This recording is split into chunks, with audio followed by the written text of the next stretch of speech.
মিথ্যা কোনো আশ্বাস নির্বাচন সামনে রেখে দিচ্ছি না, দিব না।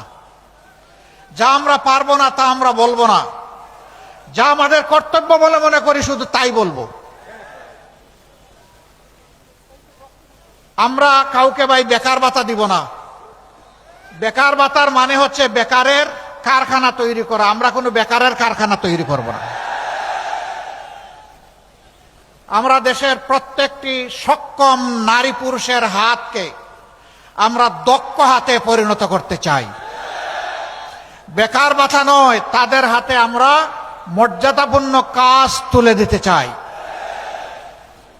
সে বুক ফুলিয়ে বলবে, আমি কোনো কারো দয়ার দানে চলতে চাই না, আল্লাহর দেওয়া মেধা এবং যোগ্যতা খাটিয়ে আমি সম্মানের সাথে বাঁচতে চাই।